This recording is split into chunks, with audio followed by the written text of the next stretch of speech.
কেমন চলছে ভোটের প্রস্তুতি, কি ভাবছেন ভোটাররা? এমন নানা বিষয়ে কথা বলতে পটুয়াখালী থেকে আমাদের সাথে যুক্ত হচ্ছেন সহকর্মী এম কে রানা। রানা, একটু জানাবেন ভোটাররা কি বলছেন তাদের প্রত্যাশার বিষয়ে। হ্যাঁ মিলা, আপনাকে জানিয়ে রাখি আসলে নতুন এবং ফিরে আসা গ্রাহকদের জন্য নগদে চলছে ক্যাশব্যাক সহ প্রতিদিন হাজারো উপহার জেতার সুযোগ। হবে আশা আর ফেরা, সারপ্রাইজ সেরা।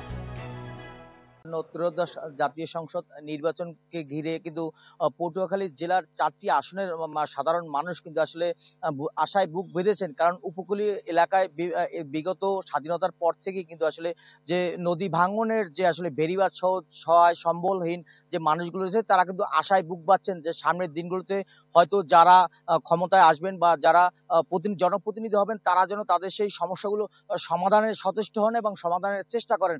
এই আশায় কিন্তু তারা বুক বেঁধে আছে। আমরা যদি একটু আমাদের সঙ্গে বেশ কয়েকজন রাজনীতিবিদ, সাধারণ মানুষ এবং নতুন ভোটার যুক্ত রয়েছেন, আমরা যদি একটু শুরু থেকে একটু পরিচয় করে দিতে চাই। যে আমার সাথে একজন সাধারণ ভোটার রয়েছেন। এর বাইরে যিনি রয়েছেন মঞ্জুর ইসলাম, যুগ্ম সমন্বয়কারী পটুয়াখালী জেলা, তিনি কিন্তু এনসিপির পক্ষ থেকে আমাদের সঙ্গে যুক্ত রয়েছেন। এর বাইরে আমাদের সঙ্গে যুক্ত রয়েছেন নাহিয়ান ইসলাম, তিনি আসলে জামাতের এখানে প্রতিনিধিত্ব করছেন। এর বাইরে আরো রয়েছেন যে মাকসুদ আহমেদ বাইজিদ পান্না, তিনি কিন্তু আসলে জেলা বিএনপির যে প্রতিনিধি রয়েছেন, যিনি জনাব আলতাফ হোসেন চৌধুরী, তার কিন্তু প্রধান সমন্বয়কারী, আগামী ত্রয়োদশ জাতীয় সংসদ নির্বাচনের তিনি সমন্বয় করবেন। আমরা শুরুতেই যদি একটু নতুন ভোটার যিনি রয়েছেন তার সঙ্গে যদি একটু কথা বলতে চাই, আসলে সামনে যে ত্রয়োদশ জাতীয় সংসদ নির্বাচনে তিনি কেমন প্রার্থী কেমন চাচ্ছেন এবং তাদের কাছ থেকে কি আশা করছেন সামনের দিনগুলোতে। ধন্যবাদ আপনাকে। আসলে আমাদের চাওয়া হচ্ছে যে নতুন ভোটার হিসাবে, যেমন আমাদের আগনমুখা নদী আছে, লোহালিয়া নদী, পায়রা নদী সহ অসংখ্য বেড়িবাঁধে ভাঙন রয়েছে, যেগুলো সমস্যার কারণে অনেক বসত বাড়ি ধ্বংস হয়ে যাচ্ছে। এছাড়াও পটুয়াখালী মেডিকেল কলেজ হাসপাতাল যে 250 শয্যা বিশিষ্ট রয়েছে, এই হাসপাতালে ডাক্তার শূন্যতা সহ নানা ধরনের সমস্যা রয়েছে। এই বিষয়গুলোর দ্রুত সমাধান, এবং আমরা আশা রাখি আগামী নির্বাচনে যে দলই আসুক না কেন তারা যাতে এই বিষয়গুলো নিয়ে কাজ করে, এটাই আমাদের প্রত্যাশা। হ্যাঁ, তিনি যেমনটি বারবার বলছিলেন যে আসলে স্থানীয় যে নদী ভাঙন যে স্থায়ী সমাধান, এছাড়া যে স্বাস্থ্য সেবা নিশ্চিত করার যে আসলে যে বিষয়গুলো, সেটাই কিন্তু তারা বারবার দাবি করছেন। আমরা এরপরে যদি একটু কথা বলতে চাই এনসিপির যিনি রয়েছেন তার সঙ্গে, আসলে আগামী দিনগুলোতে কেমন প্রত্যাশা করছেন আপনাদের পক্ষ থেকে? রাজনৈতিক যে সামনে যে ত্রয়োদশ জাতীয় সংসদ নির্বাচন, সেখানে আপনাদের কি অবস্থা যদি একটু বলেন। ধন্যবাদ আপনাকে। গণ অভ্যুত্থান পরবর্তী সময়ে জনগণের মনে এক ধরনের তারুণ্য নির্ভর রাজনীতির প্রত্যাশা তৈরি হয়েছে, এবং এনসিপি এই মুহূর্তে পটুয়াখালী 4টি আসনে সম্পূর্ণরূপে প্রস্তুত রয়েছে। আমরা চাচ্ছি যে অতি দ্রুতই এই নির্বাচন হলে এখানে জনগণের প্রত্যাশা পূরণে এনসিপি বড় গুরুত্বপূর্ণ ভূমিকা পালন করবে, এবং তরুণদের যে জাগরণ, সেই জাগরণ এনসিপি পূরণ করতে পারবে। জনগণের প্রত্যাশা হচ্ছে তারুণ্য এবং সন্ত্রাস, দুর্নীতি, চাঁদাবাজ মুক্ত একটি রাষ্ট্র ব্যবস্থা। আমাদের ঘুণে ধরা রাষ্ট্র ব্যবস্থাকে ভেঙে নতুন করে গড়তে হলে এই মুহূর্তে তারুণ্যের কোনো বিকল্প নেই। হ্যাঁ, আমরা যদি একটু আব্দুল্লাহ আল নাহিয়ান যিনি রয়েছেন, জামাতের যিনি প্রতিনিধিত্ব করছেন, তার কাছ থেকে একটু জানার চেষ্টা করবেন এই যে সমস্যাগুলো আপনারা আগামী দিনে এই সমস্যাগুলো কিভাবে সমাধান করবেন, জনগণ আপনাদের কাছ থেকে একটু জানতে চাই। ধন্যবাদ। আমরা জানাতে চাই, গত 15 বছর সামগ্রিকভাবে যে আওয়ামী দুঃশাসন প্রত্যেকটি সেক্টরকে যেভাবে নষ্ট করে দেওয়া হয়েছে, বিশেষ করে রাজনৈতিক দলগুলোকে, প্রধান দল বিএনপি, জামাত ইসলামী সহ বেগম খালেদা জিয়া, আল্লামা দেলোয়ার হোসেন সাঈদী সহ সকল রাজনৈতিক নেতৃবৃন্দ, সারা দেশটাকে মূলত একটা কারাগারে পরিণত করে ফেলা হয়েছিল।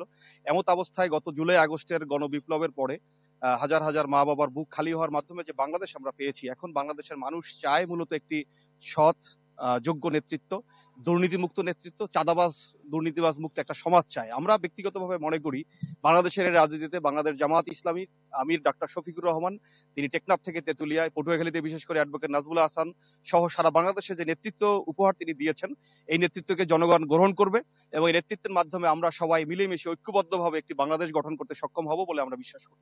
এই যে সমস্যাগুলো হাসপাতাল এবং নদী ভাঙনের স্থায়ী সমাধান আপনারা কিভাবে করতে চাচ্ছেন? এখানে আমাদের যে কটি আমাদের দক্ষিণাঞ্চল উপকূলীয় এলাকা, নদী বিদ্যুৎ এলাকা, এখানে প্রধান যে নদীগুলো রয়েছে, গত 15 বছর উন্নয়নের নামে হাজার কোটি টাকার উপরে দুর্নীতি হয়েছে।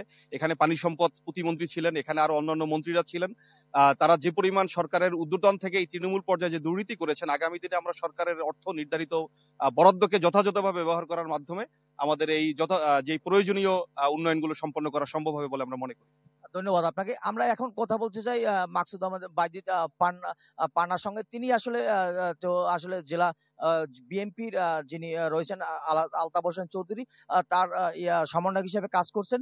আপনার কাছে যদি একটু জানতে চাই, আগামী ত্রয়োদশ জাতীয় সংসদ নির্বাচনে আসলে আপনারা কিভাবে জনগণের আস্থা অর্জন করবেন এবং এই যে সমস্যাগুলো কিভাবে সমাধান করবেন, জনগণের সাথে কি প্রতিশ্রুতি আপনারা দিচ্ছেন? ধন্যবাদ আপনাকে।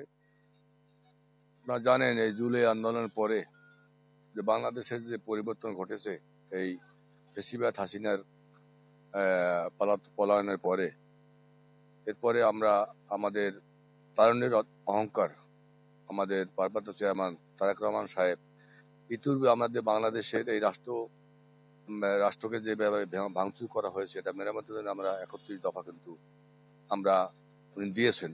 এই কর্মসূচি আমরা পালন করতেছি এবং 31 দফার ভিতরে বাংলাদেশকে ডেভেলপ করার জন্য, বাংলাদেশকে সম্পূর্ণ মেরামত করার জন্য কিন্তু আমরা কাজ করতেছি। পটুয়াখালীর যে আসলে স্বাস্থ্য এবং নদী ভাঙন কিংবা বেড়িবাঁধ ভাঙন, যে ভাঙন এলাকা রয়েছে, সেখানে স্থায়ী কোনো ব্যবস্থা করার আপনারা প্রতিশ্রুতি দিচ্ছেন কিনা সাধারণ জনগণ? এখানে আমাদের ছোট ভাই নাহিন এবং আমাদের এনসিবির একজন প্রতিনিধি উনি বলেছেন যে আসলে আমাদের পটুয়াখালী এটা একটা নদী ভাঙার দেশ। এখানে প্রচুর নদী, এই নদী ভাঙার দেশ, যেখানে লাউকাঠি, লোহালিয়া, পায়রা সহ অন্যান্য বিভিন্ন নদী রয়েছে। এই নদী ভাঙনের যে আওয়ামী লীগ ক্ষমতার সময় যে হাজার হাজার কোটি টাকা বরাদ্দ সেটা সব চুরি করে কাজ করা হয়নি। তো আমাদের বিএনপি একটা উন্নয়নের দল, বাংলাদেশের গণতান্ত্রিক দল। এই বিএনপির দলটাই হলে মানুষের সেবা করা এবং দেশকে উন্নয়ন করা, এবং দীর্ঘদিন যখন বিএনপি ক্ষমতায় ছিল এই ধারাবাহিকতা আসে, এবং আগামী দিনে আমরা এই বিএনপি দল যদি ক্ষমতা আসে, আমাদের আলতাফ চৌধুরী সে পটুয়াখালী শহরে পটুয়াখালী 1 আসনের উনি 1 আসন দানের শীষ প্রার্থী। আমরা তার বক্তব্যের মাঝে আপনারা ইতিপূর্বে জানতে পেরেছেন বা জানেন যে আমাদের একটাই আশা, সেটা হইলো আমরা জুলাই আন্দোলনের পরে যে ক্ষতিগ্রস্ত হয়েছে, আমাদের অনেক ছেলে অনেক ভাই হত্যা হয়েছে, এবং দেশের উন্নয়নের জন্য আমাদের কর্মসূচি দেওয়া আছে। আমরা ইনশাল্লাহ যদি আগামী দিনে বিএনপি ক্ষমতা আসে, আমরা বিএনপি রাষ্ট্র মেরামত করার জন্য আমরা সকল ধরনের উন্নয়ন আমরা করব এবং আমাদের বেকারত্ব দূরীকরণ করব, ইনশাল্লাহ আমাদের বিশ্বাস। হ্যাঁ, তিনি যেমনটি বলছিলেন যে তারা যদি বিএনপি যদি ক্ষমতায় আসে, তাহলে এই যে পটুয়াখালীর যে সমস্যাগুলো, নদী বিধৌত যে এলাকা, দক্ষিণাঞ্চলের সর্বদক্ষিণে জেলা পটুয়াখালী, সেখানে যে নদী ভাঙন এবং স্বাস্থ্য সেবা বঞ্চিত যে সকল মানুষের, তাদের স্বাস্থ্য সেবা নিশ্চিত করার লক্ষ্যে তারা কাজ করবেন। এছাড়া সাধারণ মানুষের যে চাহিদা, সেটা হলো সব সময় কিন্তু আমরা দেখা যাচ্ছে যে পটুয়াখালীর সর্বদক্ষিণের জেলা পটুয়াখালীতে এখানে কিন্তু সমুদ্র সৈকত কিংবা সাগর কন্যায় যেটাই বলি না কেন, কুয়াকাটা রয়েছে। সেই কুয়াকাটার উন্নয়নে আমরা কিন্তু বিভিন্ন সময় এই উন্নয়ন ধীর গতি এবং এখানে যে আসলে অর্থনৈতিক জোন, সেটি কিন্তু করা থেকে বিগত সরকার তারা কিন্তু বারবার বিরত থেকেছেন এবং সেটা কিন্তু তারা ব্যর্থ হয়েছেন। ফলে কুয়াকাটা দিন দিন তার সৌন্দর্য হারাচ্ছে। এছাড়া পটুয়াখালী থেকে যদি একটু বলতে হয় যে পটুয়াখালী নদীমাতৃক দেশ হলেও, বাংলাদেশ নদীমাতৃক দেশ হলেও এর পটুয়াখালীর চারদিকে কিন্তু নদী। সেই নদী ভাঙন এলাকায় বিভিন্ন সময় যারা কর্মকর্তা, বিভিন্ন দপ্তরের কর্মকর্তা রয়েছেন, তাদের সঙ্গে কথা বলেছি।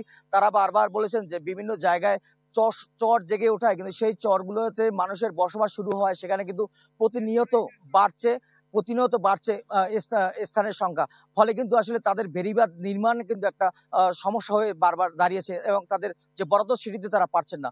এই ছিল পটুয়াখালী থেকে সর্বশেষ। রানা, ধন্যবাদ আপনাকে। দর্শক, নির্বাচন, ভোটারদের প্রত্যাশা ও নানা বিষয়ে জানাতে পটুয়াখালী থেকে আমাদের সাথে যুক্ত হয়েছিলেন সহকর্মী MK রানা।